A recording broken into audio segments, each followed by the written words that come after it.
नमस्कार। तो आज मैं फिर प्रस्तुत हूँ मुंशी प्रेमचंद जी की कहानी लेकर, बासी भात में खुदा का साझा। तो चलिए कहानी की शुरुआत करते हैं। शाम को जब दीनानाथ ने घर आकर गौरी से कहा कि मुझे कार्यालय में 50 रुपए की नौकरी मिल गई है, तो गौरी खुशी के मारे उछल पड़ी। देवताओं में उसकी आस्था और भी बढ़ गई। इधर 1 साल से बुरा हाल था। कोई रोजी ना रोजगार, घर में जो थोड़े बहुत गहने थे वो बिक चुके थे, मकान का किराया सिर पर चढ़ा हुआ था, जिन मित्रों से कर्ज मिल सकता था सब ले चुके थे। साल भर का बच्चा दूध पीने के लिए बिलक रहा था। एक वक्त का भोजन मिलता तो दूसरे जून की चिंता होती। तकाजों के मारे बेचारे दीनानाथ को घर से निकलना मुश्किल था। घर से निकला नहीं कि चारों ओर से चिथाड़ मच जाती। वाह बाबूजी वाह, 2 दिन का वादा करके ले गए और आज 2 महीने से सूरत नहीं दिखाई। भाई साहब, यह तो अच्छी बात नहीं। आपको अपनी जरूरत का ख्याल है, मगर दूसरों की जरूरत का जरा भी ख्याल नहीं। इसलिए कहा गया है, दुश्मन को कर्ज दे दो, दोस्त को कभी मत दो। दीनानाथ को ये वाक्य तीर के समान लगते थे।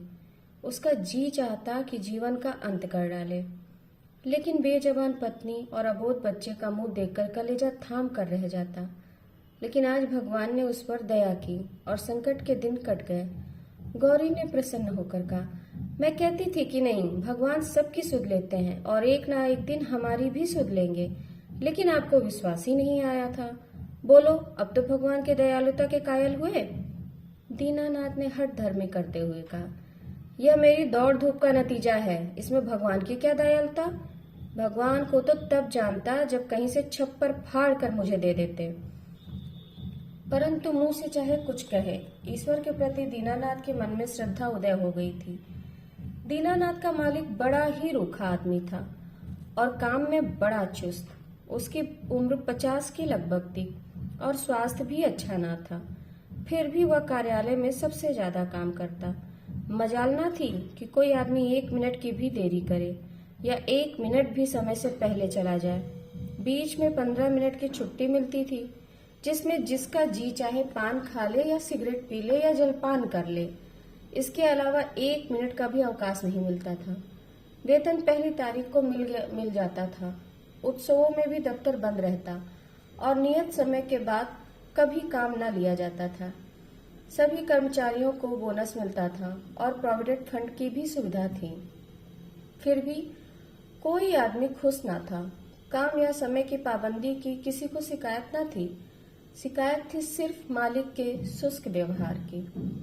कितना ही जी लगाकर काम कर लो, कितना ही प्राण दे दो, लेकिन उसके बदले धन्यवाद का एक शब्द भी न मिलता था। कर्मचारियों में और कोई संतुष्ट हो या ना हो, पर दीनानाथ को मालिक से कोई शिकायत न थी। वह घुड़कियां और फटकार पाकर भी शायद उतने ही परिश्रम से काम करता था। साल भर में उसने कर्ज चुका दिए और कुछ संचय भी कर लिया। वह उन लोगों में से था जो थोड़े में भी संतुष्ट रह सकते हैं। अगर नियमित रूप से मिल जाए, 1 रुपया भी किसी खास काम में खर्च करना पड़ता तो दंपत्ति में घंटों सलाह होता और बड़े झांव के बाद कहीं मंजूरी मिलती थी। बिल गौरी की तरफ से पेश होता तो गौरी उसकी कड़ी आलोचना करती। बिल को पास करा लेना प्रस्तावक की जोरदार वकालत पर मुनहसर था। सर्टिफाई करने वाली कोई तीसरी शक्ति वहां न थी। दीनानाथ अब पक्का आस्तिक हो गया था। ईश्वर की दया या न्याय में अब उसे कोई शंका नहीं थी। नित्य संध्या करता और नियमित रूप से गीता का पाठ करता। एक दिन उसके नास्तिक मित्र ने जब ईश्वर की निंदा की तो उसने कहा, भाई, इसका तो आज तक निश्चय नहीं हो सका, ईश्वर है या नहीं। दोनों पक्षों के पास इस्पात की सी दलीलें मौजूद हैं, लेकिन मेरी विस्तार में नास्तिक रहने से आस्तिक रहना कहीं अच्छा है। अगर ईश्वर की सत्ता है तब तो नास्तिकों को नरक के सिवा कहीं ठिकाना नहीं। आस्तिक के दोनों हाथों में लड्डू है। ईश्वर है तो पूछता ही क्या नहीं है, तब भी क्या बिगड़ता है। 2-4 मिनट का समय ही तो जाता है। नास्तिक मित्र इस 2 रुखी बात पर मुंह बिचकाकर चल दिए। एक दिन जब दीनानाथ शाम को दफ्तर से चलने लगा तो मालिक ने उसे अपने कमरे में बुलाया और खातिर से उसी कुर्सी पर बैठाकर बोला, तुम्हें यहाँ काम करते कितने दिन हुए? साल भर तो हो ही गया होगा। दीनानाथ ने नम्रता से कहा। जी हाँ, 13वां महीना चल रहा है। मालिक, आराम से बैठो। क्या इस समय घर पर बैठकर जलपान करते हो? दीनानाथ, जी नहीं, मैं जलपान का आदी नहीं। मालिक, पान वान तो खाते ही होगे, जवान आदमी होकर अभी से इतना संयम? यह कहकर उसने घंटी बजाई और अर्दली से पान और कुछ मिठाइयां लाने को कहा। दीनानाथ को शंका हो रही थी, आज इतनी खातिरदारी क्यों हो रही है? कहाँ तो सलाम भी नहीं लेते थे, कहाँ आज मिठाई और पान सभी कुछ मंगाया जा रहा है। मालूम होता है मेरे काम से खुश हो गए हैं। इस ख्याल से उसे कुछ आत्मविश्वास हुआ और ईश्वर की याद आ गई। अवश्य परमात्मा सर्वदर्शी और न्यायकारी है, नहीं तो मुझे कौन पूछता। इतने में अर्दली मिठाई और पान ले आया। दीनानाथ आग्रह से विवश होकर मिठाई खाने लगा। मालिक ने मुस्कुराते हुए कहा, तुमने मुझे बहुत रूखा पाया होगा। बात यह है कि हमारे यहाँ अभी तक लोगों को अपनी जिम्मेदारी का इतना कम ज्ञान है कि अफसर जरा भी नम पड़ जाए तो लोग उसकी शराफत का अनुचित लाभ उठाने लगते हैं और काम खराब होने लगता है। कुछ ऐसे भाग्यशाली हैं जो नौकरों से हेल मेल भी रखते हैं, उनसे हंसते बोलते भी हैं, फिर भी नौकर नहीं बिगड़ते, बल्कि और भी दिल लगाकर काम करते हैं। मुझ में यह कला नहीं है, इसलिए मैं अपने आदमियों से कुछ अलग ही अच्छा समझता हूँ और अब तक मुझे इस नीति से कोई हानि भी नहीं हुई है। लेकिन मैं आदमियों का रंग ढंग देखता रहता हूँ और सबको परखता रहता हूँ। मैंने तुम्हारे विषय में जो मत स्थिर किया है वह यह है कि तुम वफादार हो और मैं तुम्हारे ऊपर विश्वास कर सकता हूँ। इसलिए मैं तुम्हें ज्यादा जिम्मेदारी का काम देना चाहता हूँ, जहाँ तुम्हें खुद बहुत कम काम करना पड़ेगा, केवल निगरानी करनी पड़ेगी। तुम्हारे वेतन में 50 रुपए की और तरक्की हो जाएगी। मुझे विश्वास है तुमने अब तक जितनी तनदेही से काम किया है उससे भी ज्यादा तनदेही से आगे करोगे। यह सुनकर दीनानाथ की आंखों में आंसू भर आए और कंठ की मिठाई कुछ नमकीन हो गई। जी में आया मालिक के चरणों पर सिर रख दे और कहे, आपकी सेवा के लिए मेरी जान हाजिर है। आपने मेरा जो सम्मान बढ़ाया, मैं उसे निभाने में कोई कसर नहीं छोड़ूंगा। सेठ जी ने एक मोटा सा लेजर निकालते हुए कहा, मैं एक ऐसे काम में तुम्हारी मदद चाहता हूँ जिस पर इस कार्यालय का सारा भविष्य टिका हुआ है। इतने आदमियों में मैंने तुम्ही को विश्वास योग्य समझा है और मुझे पूरा विश्वास है कि तुम मुझे निराश न करोगे। यह पिछले साल का लेजर है और इसमें कुछ ऐसी रकमें दर्ज हैं जिनके अनुसार कंपनी को कई हजार लाभ होता है। लेकिन तुम जानते हो हम कई महीनों से घाटे पर काम कर रहे हैं।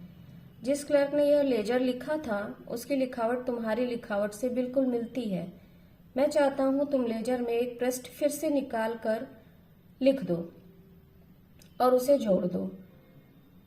मैंने पृष्ठ का नंबर भी छपवा लिया है, एक दफ्तरी भी ठीक कर लिया है जो रात भर में लेजर की सिलदिजासी कर देगा। किसी को पता न चलेगा। जरूरत सिर्फ यह है कि तुम अपनी कलम से उस पृष्ठ की नकल कर दो। दीनानाथ शंका से बोला, जब उस पृष्ठ की नकल ही करनी है जो उसे निकालने की जरूरत क्या है? सेठ जी हंसते हुए बोले, तो क्या तुम समझते हो उस पृष्ठ की हुबहू नकल करनी होगी? मैं कुछ रकमों में परिवर्तन कर दूंगा। मैं तुम्हें विश्वास दिलाता हूँ कि मैं केवल कार्यालय की भलाई के ख्याल से यह कार्यवाही कर रहा हूँ। अगर यह रद्दोबदल ना किया गया तो कार्यालय के 100 आदमियों की जीविका में बाधा पड़ जाएगी। इसमें कुछ सोच विचार करने की जरूरत नहीं, केवल आधे घंटे का काम है। तुम बहुत तेज लिखते हो। दीनानाथ के सामने यह बड़ी कठिन समस्या थी। स्पष्ट था कि उसे जाल बनाने को कहा जा रहा है। उसके पास इस रहस्य को पता लगाने का कोई साधन न था कि सेठ जी जो कुछ कह रहे हैं वह स्वार्थवश होकर या कार्यालय की रक्षा के लिए। लेकिन किसी दशा में यह जाल घोर जाल। क्या वह अपनी आत्मा की हत्या करेगा? नहीं, किसी तरह नहीं। उसने डरते डरते कहा, सेठ जी आप मुझे क्षमा करें, मैं यहाँ काम नहीं कर सकता। सेठ जी ने पूछा, क्यों? दीनानाथ, वो इसलिए कि यह सरासर जाल है। सेठ जी, जाल किसे कहते हैं? दीनानाथ। किसी हिसाब में उलटफेर करना जाल ही तो है, सेठ जी। लेकिन उस उलटफेर में 200 आदमियों की जीविका बनी रहे तो इस दशा में वह भी जाल है। कंपनी की असली हालत और कुछ है, कागजी हालत कुछ और है। अगर यह तब्दीली ना की गई तो तुरंत कई हजार रुपए नफे के देने पड़ जाएंगे और नतीजा ये होगा कि कंपनी का दिवाला हो जाएगा और सारे आदमियों को घर जाना पड़ेगा। मैं नहीं चाहता कि थोड़े से मालदार हिस्सेदारों के लिए इतने गरीबों का खून किया जाए। परोपकार के लिए कुछ जाल भी करना पड़े तो वह आत्मा की हत्या नहीं है। दीनानाथ को कोई जवाब नहीं सूझ रहा था। अगर सेठ जी का कहना सत्य है और इस जाल से 100 आदमियों की रोजी बनी है तो वास्तव में यह जाल नहीं, कठोर कर्तव्य है। अगर आत्मा की हत्या होती भी है तो 100 दोषियों की रक्षा के लिए उसकी परवाह नहीं करनी चाहिए। लेकिन नैतिक समाधान हो जाने पर अपनी रक्षा का विचार आया। बोला, लेकिन यदि कहीं मुआवला खुल गया तो मैं मर जाऊंगा। 14 साल के लिए काले पानी भेज दिया जाऊंगा। सेठ जी जोर से ठहाका लगाते हुए कहा, अगर मुआवला खुल भी गया तो तुम नहीं फंसोगे, मैं फंसूंगा। तुम साफ इनकार कर सकते हो। दीनानाथ। लेकिन सेठ जी, लिखावट तो पकड़ी जाएगी। सेठ जी। पता ही कैसे चलेगा कि कौन पृष्ठ बदल गया है? लिखावट तो एक सी है। आखिरकार हार कर दीनानाथ उस पृष्ठ की नकल करने लगा। फिर भी दीनानाथ के मन में चोर पैदा हुआ था। गौरी से इस बारे में वह एक शब्द भी ना कह सका। 1 महीने बाद दीनानाथ की तरक्की हो गई। 100 रुपए मिलने लगे, 200 बोनस के भी मिले। घर में खुशहाली के चिन्ह नजर आने लगे। लेकिन दीनानाथ का अपराधी मन एक बोझ से दबा रहता था। जिन दलीलों से सेठ जी ने उसकी जबान बंद कर दी थी, उन दलीलों से गौरी को संतुष्ट कर सकने का उसे विश्वास न था। उसकी ईश्वर निष्ठा उसे सदैव डराती रहती थी। इस अपराध का कोई भयंकर दंड अवश्य मिलेगा। किसी प्रायश्चित, किसी अनुष्ठान से उसे रोकना असंभव है। अभी न मिले, 1-2 साल बाद मिलेगा। पर जितना ही देर में मिलेगा उतना ही भयंकर होगा। मूलधन ब्याज के साथ बढ़ता जाएगा। वह अक्सर पछताता, मैं क्यों सेठ जी के प्रलोभन में आ गया। कार्यालय टूटता या रहता मेरी बला से। आदमियों की रोजी रोटी जाती या रहती मेरी बला से। मुझे तो यह प्राण पीड़ा न होती। लेकिन अब तो जो कुछ होना था हो चुका और दंड अवश्य मिलेगा। इस शंका ने उसके जीवन का उत्साह, आनंद और माधुर्य सब कुछ हर लिया। मलेरिया फैला हुआ था। बच्चे को बुखार आया। दीनानाथ के प्राण नहीं में समा गए। दंड का विधान आ पहुंचा। कहाँ जाए, क्या करे? जैसे बुद्धि भ्रष्ट हो गई। गौरी ने कहा, जाकर कोई दवा लाओ या किसी डॉक्टर को दिखा दो। 3 दिन तो हो गए। दीनानाथ ने चिंतित मन से कहा, हाँ जाता हूँ, लेकिन मुझे बहुत डर लग रहा है। गौरी ने कहा, इसमें डर की कौन सी बात है? बेताब की बात मुझसे मत निकालो। आजकल किसे बुखार नहीं आता? दीनानाथ, ईश्वर इतना निर्दयी क्यों है? गौरी, ईश्वर निर्दयी है पापियों के लिए। हमने किसका क्या हर लिया है? दीनानाथ, ईश्वर पापियों को कभी क्षमा नहीं करता। गौरी, पापियों को अगर दंड न मिले तो संसार में अनर्थ हो जाए। दीनानाथ, लेकिन आदमी ऐसे काम भी करता है जो एक दृष्टि से पाप हो सकते हैं, दूसरी दृष्टि से पुण्य। गौरी, मैं समझती नहीं, आखिर तुम कहना क्या चाहते हो?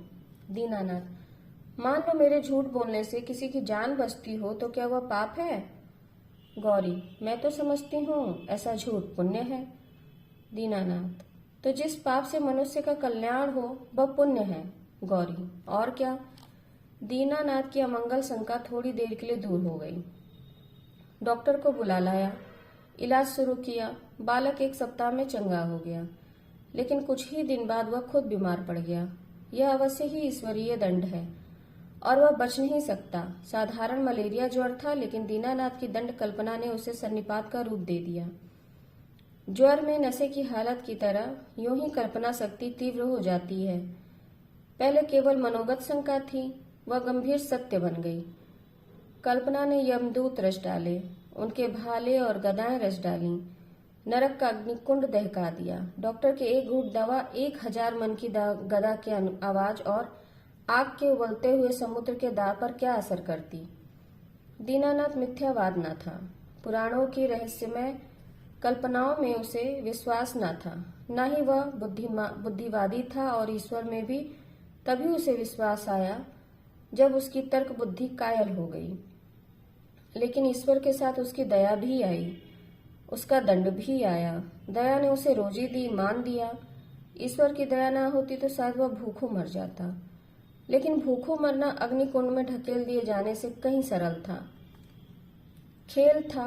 दंड भावना जन्म जन्मांतरों के संस्कार में ऐसी बद्धमूल हो गई थी मानो उसकी बुद्धि का, उसकी आत्मा का एक अंग हो गई हो।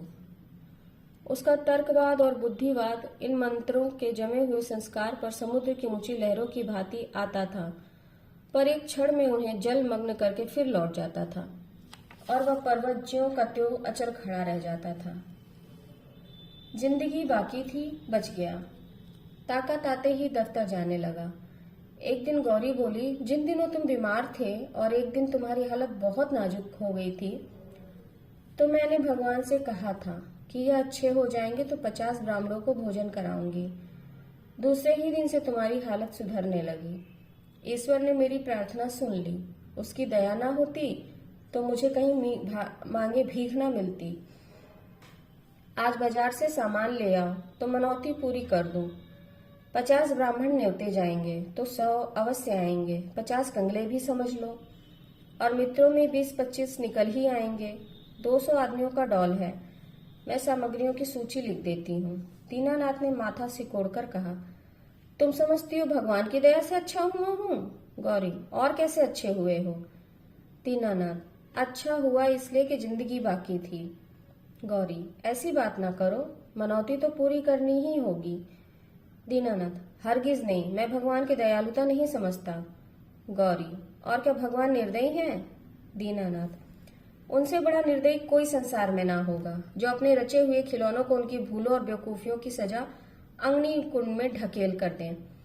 वह भगवान दयालु नहीं हो सकता। भगवान जितना दयालु है उससे असंख्य गुना निर्दयी है, और ऐसे भगवान की कल्पना से मुझे घृणा होती है। प्रेम सबसे बड़ी शक्ति कही गई है। विचारवानों ने प्रेम को ही जीवन की और संसार की सबसे बड़ी विभूति मानी है। व्यवहार में ना सही, आदर्श में प्रेम ही हमारे जीवन का सत्य है। मगर तुम्हारा ईश्वर दंड भय से सृष्टि का संचालन करता है, फिर उसमें और मनुष्य में क्या फर्क हुआ? ऐसे ईश्वर की उपासना मैं नहीं कर सकता। जो मोटे हैं उनके लिए ईश्वर दयालु होगा, क्योंकि वे दुनिया को लूटते हैं। हम जैसों को तो ईश्वर को दया कहीं नजर नहीं आती। हाँ, भय पग पग पर खड़ा घूरता रहता है। ये मत करो नहीं तो ईश्वर दंड देगा, वो मत करो नहीं तो ईश्वर दंड देगा। प्रेम से शासन करना मानवता है, आतंक से शासन करना बर्बरता है। आतंकवादी ईश्वर से तो ईश्वर का ना रहना ही अच्छा है। उसे हृदय से निकाल कर मैं उसकी दया और दंड दोनों से मुक्त हो जाना चाहता हूँ। एक कठोर दंड बरसों के प्रेम को मिट्टी में मिला देता है। मैं तुम्हारे ऊपर बराबर जान देता रहता हूँ, लेकिन किसी दिन डंडा लेकर पीट चलूं तो तुम मेरी सूरत ना देखोगी। ऐसे आतंकमय दंडमय जीवन के लिए मैं ईश्वर का एहसान नहीं लेना चाहता। बासी भात में खुदा के साजे की जरूरत नहीं। अगर तुमने ओझ भोज पर जोर दिया तो मैं जहर खा लूंगा। यह सुनकर गौरी उसकी मुंह की ओर भयातुर नेत्रों से ताकती रह गई। धन्यवाद। नमस्कार। तो आज मैं फिर प्रस्तुत हूँ मुंशी प्रेमचंद जी